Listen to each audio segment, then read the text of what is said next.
dit à Moïse, il faut me fabriquer une caisse. Et puis il faut me garder ça précisément dedans là-bas. Dieu sait que s'il prend l'onction, comme une boule pour donner à quelqu'un, ils vont faire. Ils vont gâter. Donc il vient lui-même. Il dit à Marie, il faut me garder ça dans ton ventre. Quelqu'un me suit? Quelqu'un me suit?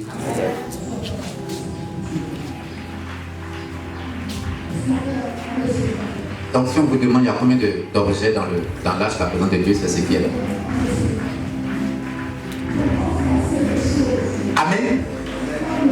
L'arche de la présence de Dieu portait en elle. L'arche de la présence de Dieu contenait un pot de la manne, la verge d'Aaron, les deux tables sur lesquelles étaient inscrits les 10 commandements de Dieu. Exode 16, vous allez voir ça dans Exode 16, verset 33 à 34. Ces trois choses témoignaient la puissance et la grandeur de Dieu. Je vous explique. 1. La manne. Pourquoi Dieu a demandé à ce qu'on garde la manne secrètement dans un casier? La manne était l'image de Jésus. La Bible l'appelle la manna cachée. Dans le livre de Jean, il dit vos pères, le Père va donner à vos pères du pain. Mais le pain qu'ils ont mangé, ils sont morts. Mais Dieu vous envoie le pain du ciel. Donc c'est lui, il s'appelle lui-même, il se dit qu'il est pain. C'est pourquoi je vous ai dit ce qui est dans le ventre de Marie là, c'est pas l'eau. Est-ce que tu m'entends? C'est une vision. Elle est venue pour quelque chose. Ça, c'est une vision. La manne représente l'image de Jésus, qui est la manne cachée. 2. La verge, ça représente quoi? La verge représente la parole, la puissance en image. Donc cette verge était l'image de la parole. Quand tu dis j'ai la verge de Dieu dans ma bouche, c'est que j'ai la parole de Dieu dans ma bouche. J'ai l'institut de Dieu dans ma bouche. Les 10 commandements révèlent la parfaite relation entre l'homme et Dieu. La voie, on appelle ça la voie, le chemin. Maintenant, quand Jésus est venu, c'est trois choses. Est-ce qu'il n'a pas dit qu'il est ça? Il n'a pas dit qu'il lui met les paroles. Il n'a pas dit qu'il est, comment vous appelez? Il est chemin. Troisième encore, qu'est-ce qu'il a dit? Il est quoi? Le pain. Il est le pain. Il n'a pas dit tout ça. Hein? En fait, il était déjà gardé dans l'arche depuis l'Ancien Testament. Dieu a ramassé là-bas pour venir dans le Nouveau Testament. Au lieu de mettre ça dans un casier, il met ça dans un ventre.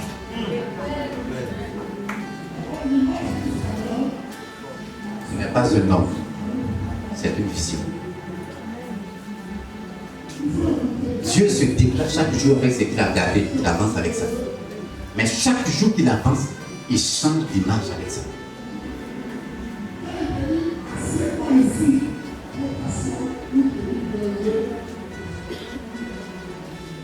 Les 10 commandements, l'alliance ou la relation parfaite avec Dieu, ou le chemin, si vous voulez la voir sur.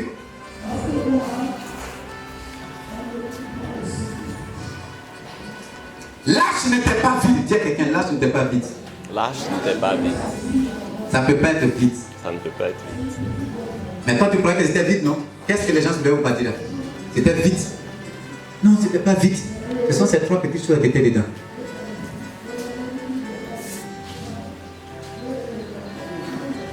L'arche n'était pas vide. Elle portait la vision de Dieu. L'arche transportait la vision et la vie de Dieu.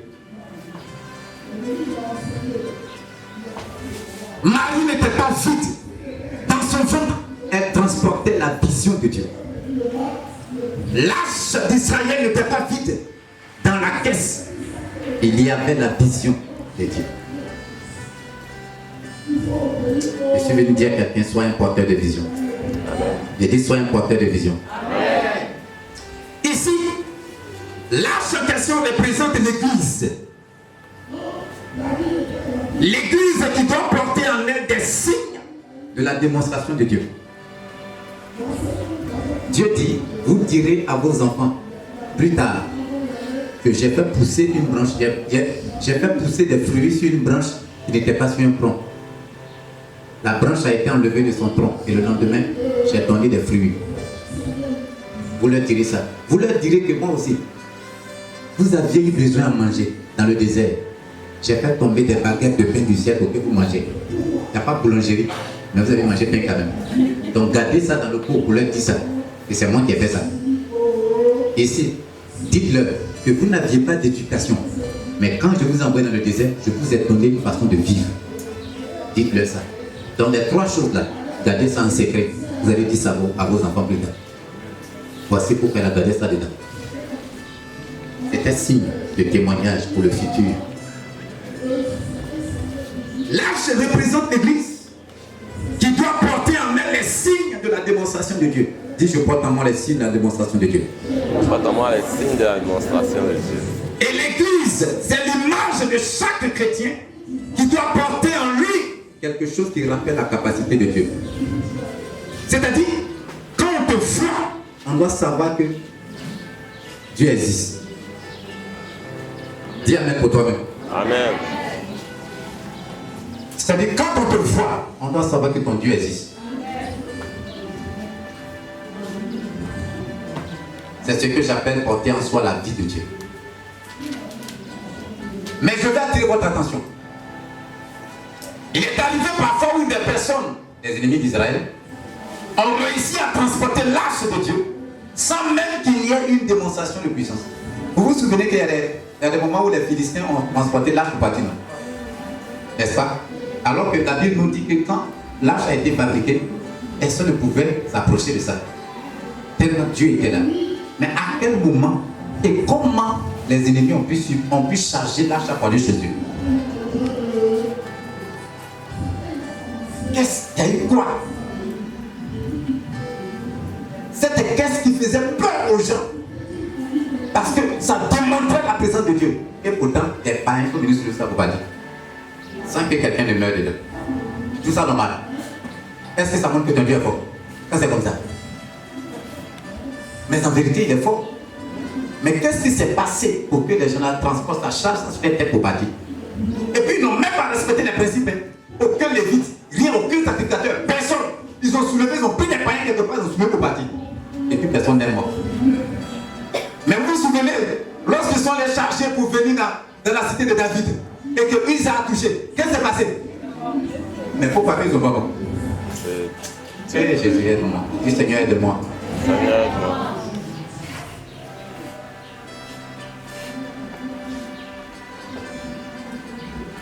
Lorsque l'arche avait été fabriquée sur l'ordre de Dieu, elle était toujours couverte de la parole de Dieu, enfin de la gloire de Dieu. Au point où personne ne pouvait s'aventurer et s'approcher de cette arche. Mais comment des ennemis d'Israël arrivaient-ils à s'approcher de l'arche jusqu'à la transporter sans qu'ils ne soient terrassés par la puissance de Dieu? Qu'est-ce qui a provoqué? C'est parce que tout simplement, arrivé un moment, à cause de l'incrédulité d'Israël, de la négligence d'Israël, la peur d'Israël, le raisonnement d'Israël, le doute du peuple d'Israël, l'arche n'existait plus que de nom et d'image, car la gloire de Dieu avait quitté l'arche.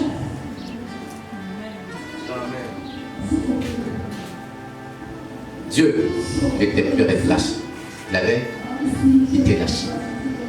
Donc l'arche était là, mais en vérité, elle n'existait que de nom et de figure. Ce qui faisait la valeur de l'arche était déjà parti. Malgré la présence des 3 objets, malgré la présence, Dieu n'a pas hésité à s'éloigner de ça. Et pourtant, c'est à cause de ça que lui l'a fermé de gloire. La paix. Mais malgré que ces choses étaient encore là, lui il était parti.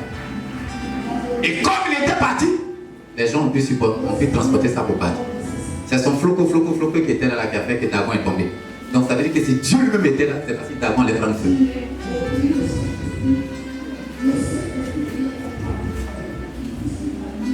Mais qu'est-ce que je veux que toi et moi nous comprenions là?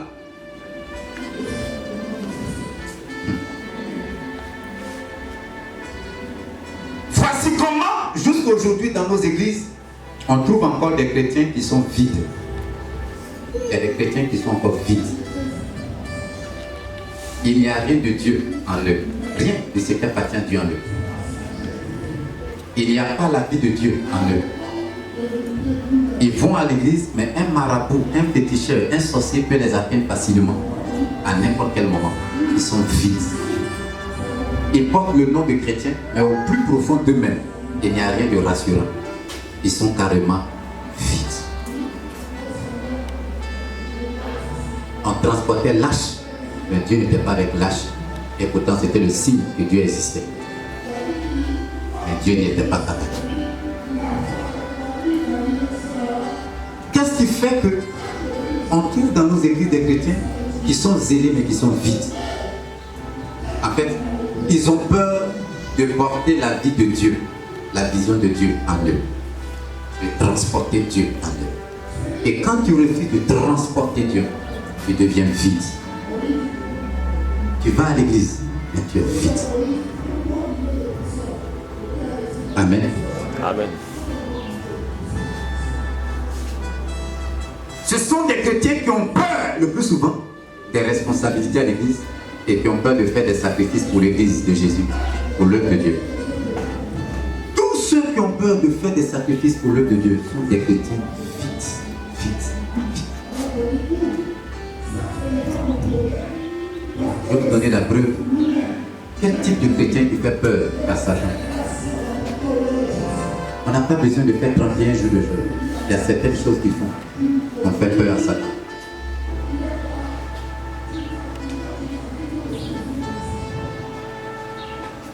Vous prenez Matthieu 26, verset 56. Si vous lisez, vous allez comprendre. Dans le jardin, verset 46 à 56. Matthieu 26, verset 46 à 56. Dans le jardin de Gethsémani, vous vous souvenez? Les disciples, voyant venir les soldats pour se saisir de Jésus, qu'est-ce qu'ils ont fait? Ils ont pris la fuite. Ils ont laissé Monsieur Jésus seul avec sa vision. Lui seul, mon cher, c'est toi que Dieu a envoyé pour sauver l'église. Nous on est partis. Ils se sont cherchés. Pourquoi? La peur. Ils avaient peur. Et cette peur a conduit beaucoup de personnes pensant qu'ils étaient remplis, mais ils sont vides. Comme la caisse qui pensait regrouper tout ce qu'il faut, alors qu'elle n'avait pas de valeur. Tout le monde pouvait la soulever pour aller au bout. Jésus dit, des gens ont vu m'attraper. Dès qu'ils ont vu les gens venir avec des armes à main, chacun est venu devant Jésus. Ah, mon gars, vraiment tiens bon, hein? Tiens bon. Mais j'ai fait une go à la maison. Après on se voit. À toute minute, nous n'avons pas laissé même une commission à Jésus. Ils ont fui. Pourquoi? Ce ne sont pas des porteurs de vision.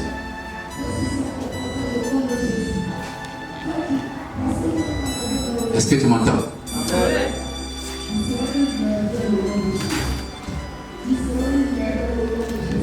Aujourd'hui, malheureusement, nous trouvons encore dans nos églises des chrétiens qui ne sont pas prêts à payer le prix pour permettre à l'église de Jésus d'atteindre ses objectifs. Non, ils ne sont pas prêts. Il faut que l'église agisse pour eux, mais pas eux pour l'église. Ils ne payent pas le prix. Là où c'est le temps de payer le prix pour l'église, ils ne sont pas prêts. Mais si l'église ne les visite pas, si Jésus ne vient pas dans la vie, si Jésus ne déclenche pas la situation, façon, ils vont l'insulter. Mais quand c'est le temps d'aider Jésus, de porter quelque chose de lui en soi pour avancer, ne voit pas.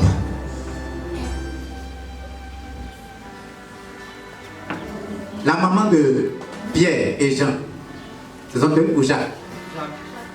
Elle est venue demander à Jésus la permission de garder ses enfants aux arbres. Les mamans sont bien. Elle demande à Jésus, écoute-moi bien, hein. Et dit, non, tu es le camarade de mes enfants, je vais te parler de tout mon cœur. Quand tu seras en haut là-bas, mes enfants qui marchent avec toi là, il faut prendre un pour mettre à ta droite, pour mettre un à ta gauche. Et puis l'affaire est bouclée. Personne d'autre ne s'assoit encore. C'est la demande qu'elle a faite, n'est-ce pas? Dans le jardin de Gethsémani, là où Jésus maintenant a besoin d'eux. C'est là que Jésus, notre maman nous attend. Notre maman à la maison, elle nous attend. À quel moment vous voulez avoir une place auprès de Jésus si vous refusez de porter sa vision? Elle faisait une demande qu'elle ne connaissait pas.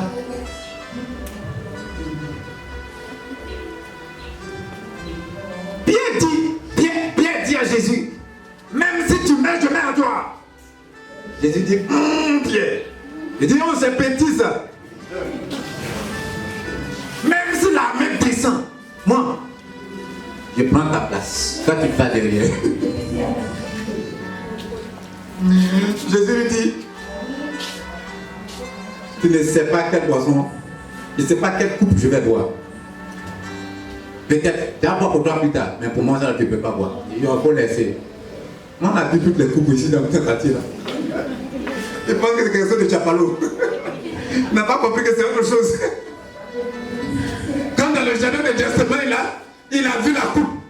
Il dit, ah ça là, la coupe est trop grosse. Ah, mon cher, attends, je vais m'éloigner. C'est là que Jésus va lui dire, il t'a dit que tu ne peux pas boire toutes les coupes. Tu ne m'as pas compris. Est-ce qu'il y a des porteurs de vision ici? Est-ce qu'il y a des porteurs de la vie de Dieu ici? Oh, l'œuvre de Dieu. C'est merveilleux, n'est-ce pas? C'est merveilleux, n'est-ce pas? Dès que M. Pierre a dit Jésus avec les soldats, il dit Dieu, c'est quoi ça? On dépêche de jouer au dangereux. Il tire un couteau, tranche l'oreille du monsieur, le pauvre monsieur. Il dit voilà. Il a dit non, moi, il te défendre. Reste tranquille, Jésus, je suis là. Jésus vient lui dire couteau là, il faut ranger ça. Il dit ça va déranger. C'est je suis là. Hein? Dès que Jésus s'est abaissé, il a fait le miracle. Il dit aux messieurs qui sont venus, et voici, prenez-moi. Il dit, non, quand te prendre. Tu oublies que Jésus te prend, prends-nous tous. Cette fois-ci, c'est pas que tu as bâti, mais c'est là. Aide-moi à porter la vision. Il dit, mon cher, c'est toi qui as vision, moi je ne peux pas te porter, il faut partir seul. Toi, moi, Marie t'a porté. Moi, on m'a porté. Oh, l'œuvre de Dieu. Dis, je suis un porteur de vision. J'étais employé, je suis un porteur de vision. Je suis un porteur de vision. Oh, Dieu cherche des porteurs de vision. Est-ce que tu m'entends? Ça te fait du bien? Tu comprends quelque chose pour t'aider? Acclame le Seigneur Jésus.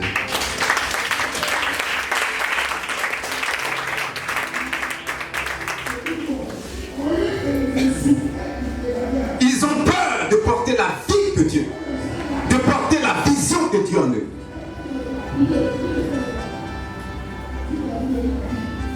Tous ceux qui ont peur de porter la vie de Dieu ou la vision de Dieu en eux sont des chrétiens qui ont peur des responsabilités à l'église et qui ont peur de faire des sacrifices pour l'église de Jésus.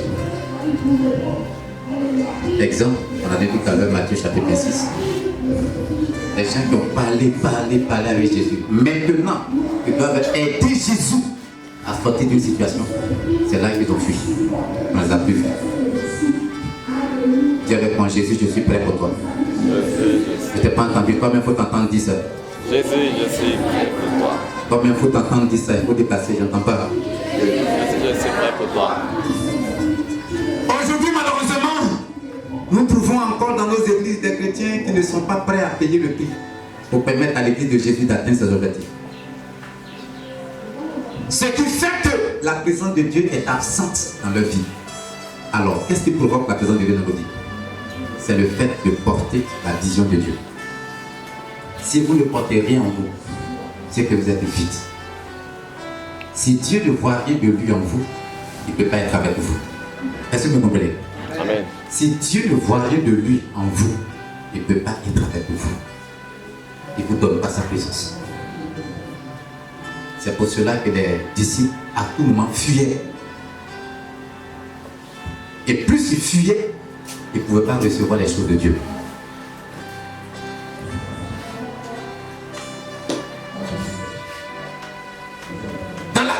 Matthieu 28, verset 8 à 10. La Bible nous raconte quelque chose. Lorsque Jésus a été déposé dans la tombe, les autorités avaient placé des soldats devant sa tombe pour ne pas laisser quelqu'un y entrer. Vous vous souvenez? N'est-ce pas? Lorsque Jésus est mort, ils l'ont gardé dans une tombe. Ils ont mis une pierre. Ils ont mis qui devant? Des gardiens, des soldats. Pourquoi? Pour ne pas que quelqu'un vienne prendre le corps pour partir, pour dire qu'un bon matin il est ressuscité. Donc ils ont mis des soldats là. Mais malgré la présence des soldats, la Bible nous dit, il y avait des femmes. Dites des femmes. Oh, acclamons pour les mamans.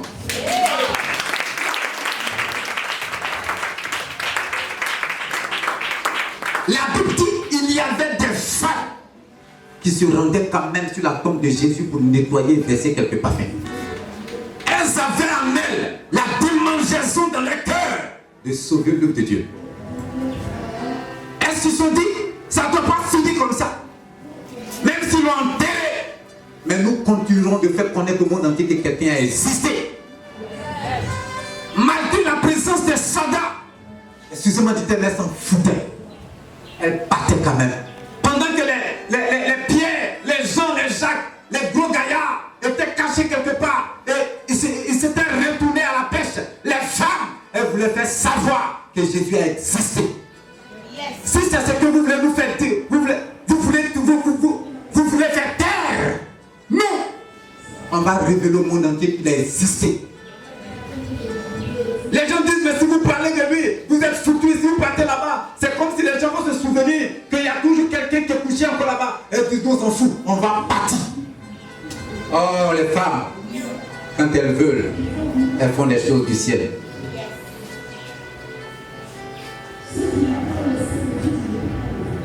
Elles avaient la démangeaison dans le cœur de sauver l'œuvre de Dieu. Elles n'ont pas hésité à braver le danger pour toujours réaliser la volonté de Dieu. Braver le danger pour que ce qui concerne le Seigneur Jésus soit toujours bien fait. En retour, qu'est-ce qu'elles ont eu? Elles ont été les premières personnes à recevoir l'information directe venue du ciel par l'ange que Jésus est sorti de la mort et qu'il est désormais parmi les vivants.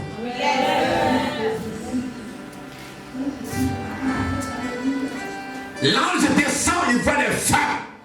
Il leur dit, c'est vous, pendant que tout le monde se cache, vous êtes là encore.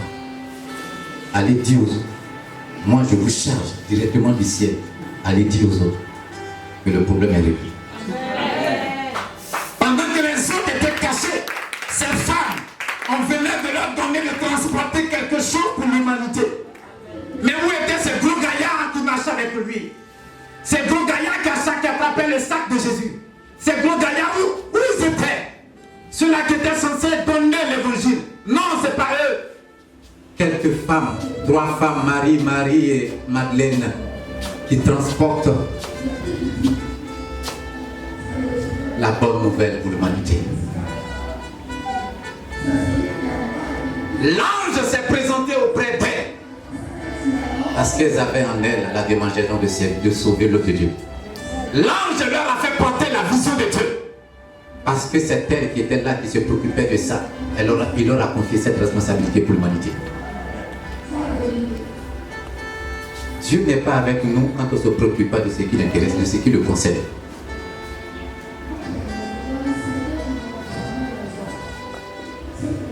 Et je bénis ces femmes au nom de Jésus. À un moment donné,